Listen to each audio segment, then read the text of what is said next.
It doesn't even make any sense that it's called a pineapple. I don't know why it's called. Is there other kinds of apples? Is there crab apple, pineapple? Why is apple the de facto? That doesn't make any sense. That's stupid. That's psychotic. That doesn't make any sense.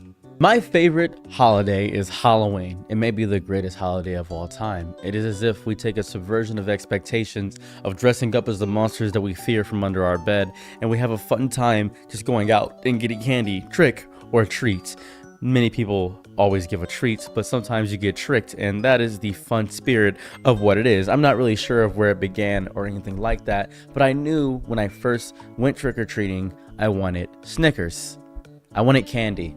I love candy so much. I love sweets. When I first was able to taste sweets, it changed my entire life. I had Sour Patch Kids, I had Milky Ways, I had Snickers, I had 100 grams, I had Reese's. I was so excited eating all of these candies.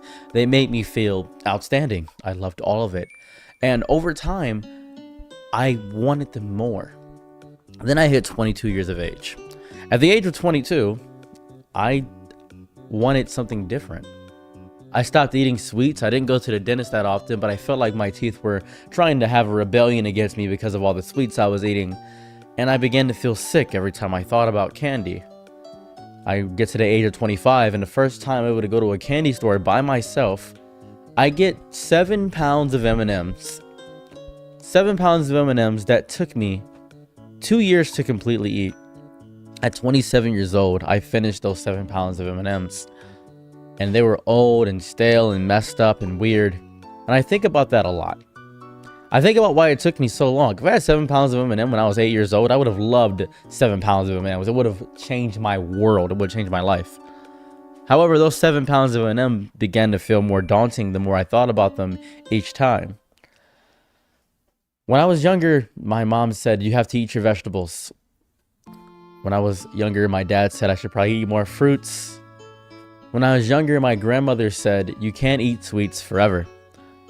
I thought that I could eat sweets forever. I assumed in my life that I was going to be able to eat sweets forever, that goodness was a thing that I could have forever, that I was able to have a definitive great time no matter where I was.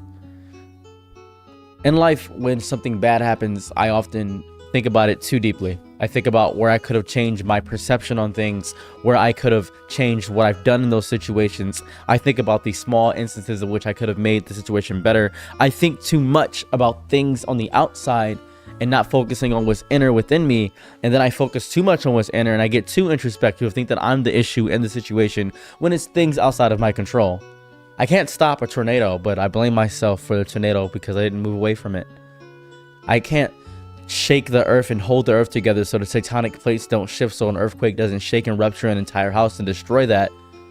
But I blame myself for the earthquake all the time. You can't eat sweets forever, I say to myself all the time. But I want to eat sweets forever. I think heaven is sweets forever. There's no badness, all your ache is gone, there's no want of anything. But that destroys and nullifies the human experience, because to eat sweets forever is to definitively get rid of the human experience. If you have things that taste good all the time, then you won't know what tastes bad. And when you finally get something that tastes bad, it's so jarring and daunting to you. I have to eat wheat bread. It's bland and sometimes often flavorless, but I have to eat it because it makes my body feel good overall. If I eat sweets for that small minimal gratification over time, the sweets will overall make my body weaker. I'll get high blood sugar. I might get diabetes. I'll get uninspired. I'll get a quick sugar rush. I'll become addicted to sugar. I can't eat sweets forever. One of my friends passed away, and I think about that a lot. He passed away, and he left me a message before he passed away. 5 days before his passing, he sent me a message and said, I think I want to eat healthier. 5 days later after that, he ended up doing the old Boy Scout method of tying a knot in a rope and doing all that nonsense. However, he said he wants to eat healthier. I read the message and didn't reply. And he needed somebody to help him out. And that moment made me sad. I wanted sweets. I really wanted sweets. I wanted to feel good at the fact of the matter that he doesn't have to pay any bills, doesn't have to worry about eating healthy vegetables, but I was sad. And I can tell myself these false platitudes of, well, you should be happy that somebody doesn't have to deal with these things. It's okay that people go away and pass. But it's not often okay that people go away. It's not often okay that we don't want to deal with our sadness. I want every situation that I answer to be happy.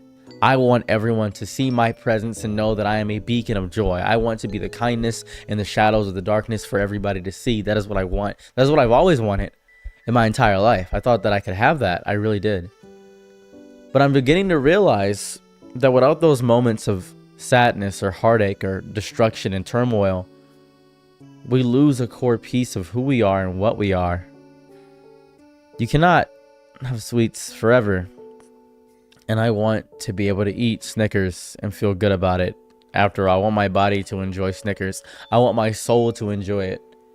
I want to be happy when I'm not supposed to be. And I've been thinking about this a lot.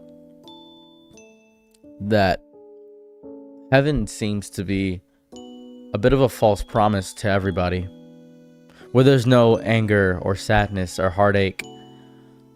And that doesn't feel good. I may not be able to understand what it is. Maybe those feelings are gone from me when I enter heaven, or whatever heaven may be, nirvana, whatever the truly thing is, letting go of all earthly desires. It's all the same thing at the end of the day.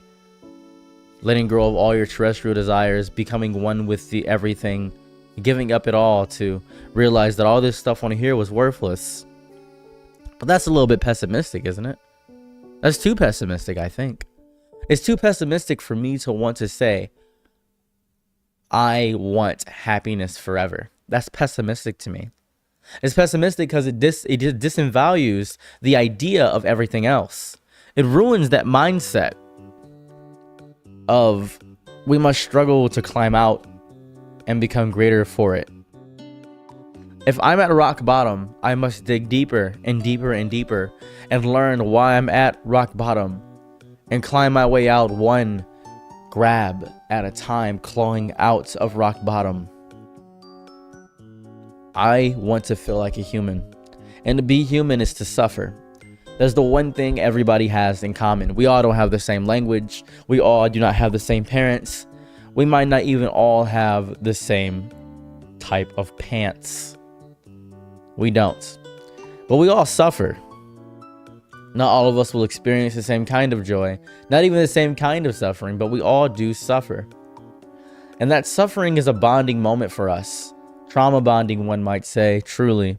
But that suffering is the cohesive glue that brings humanity together. Because we don't want to starve, we create food shelters. Because we don't want homelessness, we create homes. Because we know what it's like to be sad, we want others to be happy and experience the joy of wealth and the wealth of joy. We enjoy that with people. Sadly, we cannot eat sweets forever, and pain is intrinsic to the human condition.